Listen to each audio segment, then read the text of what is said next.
What was your most embarrassing trip to the doctor? I went to the urologist because I have a spastic bladder. He put me in stirrups and told me to cough. I sprayed the man like a cat in heat. Then he asked me to do it again and I farted in his face. I've never been so mortified. I'd been having weird pain in my groin testicles. I made an appointment and told them why I was there when I arrived. Got led into an examination room and told to expose the area by the nurse as she left. So I was lying on the table, unbuttoned my pants and exposed myself. Just laid there with my junk cold and waited. A few minutes later another young lady walks in and gets flustered. She tells me I can cover up and then starts poking at my stomach asking if it hurt etc. and then takes an x-ray of my stomach. She left and said the doctor would be with me shortly. Doctor arrives and asks what symptoms I'm having etc. I start telling her and she gets this confused look on her face, double checks her clipboard and then excuses herself. Apparently, they'd got confused on why I was there and thought I was having stomach pains. So that nurse walks in expecting a normal encounter with a patient suffering from stomach issues and gets treated to a limp dick in her face for seemingly no reason. The combination of embarrassment, being made to feel like it was my fault and not being able to trust they'd be organized enough was enough to make me never go back. They couldn't find my coil to remove it. Had about 3 folk rummaging about until an older matron-style nurse came in, threw my legs in the air, pressed on my stomach, and whipped it out like a pro and left as quick as she came. Currently laying in bed from an impromptu testicular torsion surgery. At least 15 touched or saw my junk yesterday. Apparently, I also had an erection the entire 30-minute operation. I was under general anesthesia. I woke up to find a tick embedded into the head of my penis. Went to the emergency room. I learned that you can suffocate them by spraying them with soapy water. They will back out on their own because they can't breathe. They checked the tick and me for Lyme and both came back negative.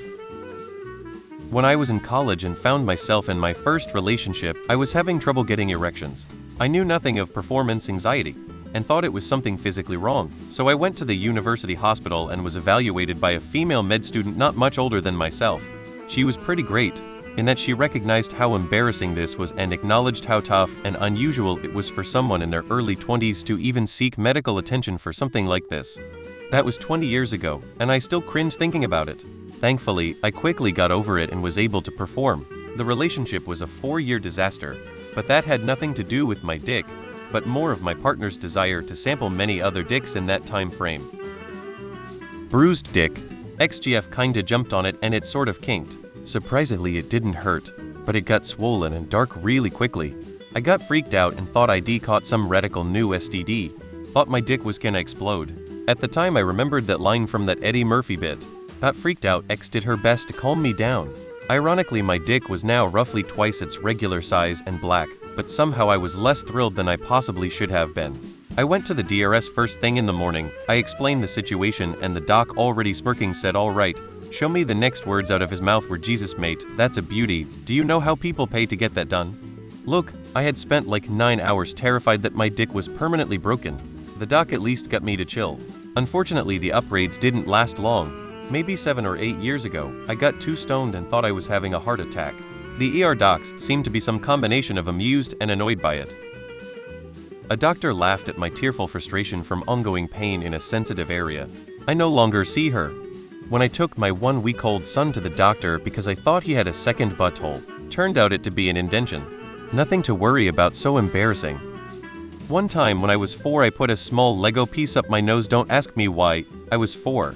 My mom couldn't get it out, and all attempts just pushed it higher and higher up my nose and started hurting. Eventually she took me to the local hospital. After the 10-hour wait we were finally seen by a doctor or nurse, and when they looked the piece was gone. It either casually fell out or I somehow absorbed that thing.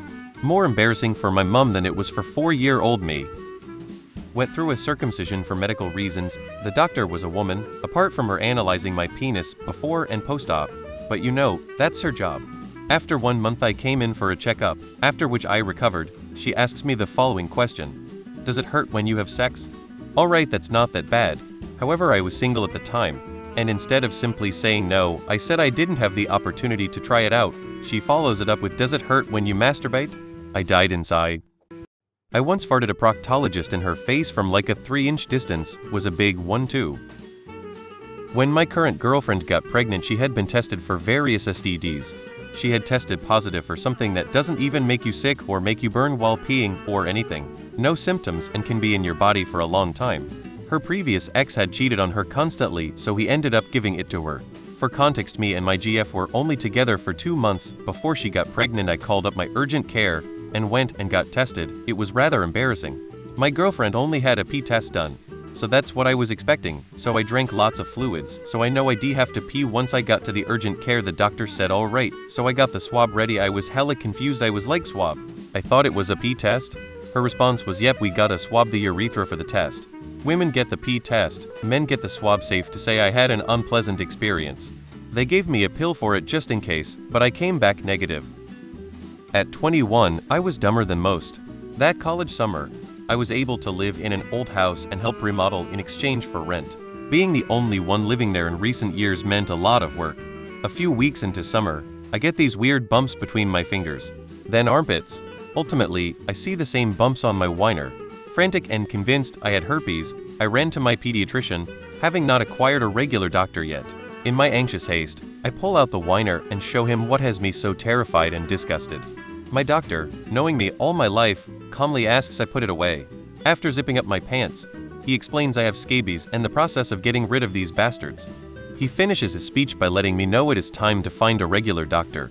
I am too old to be seeing a pediatrician. I left embarrassed yet relieved. As luck would have it, they were in the old house carpet and padding.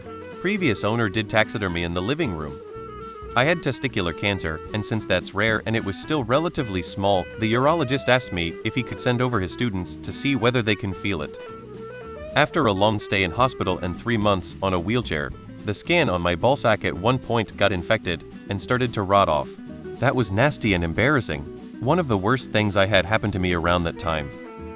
Dick pimple. Poison oak on my cock and balls.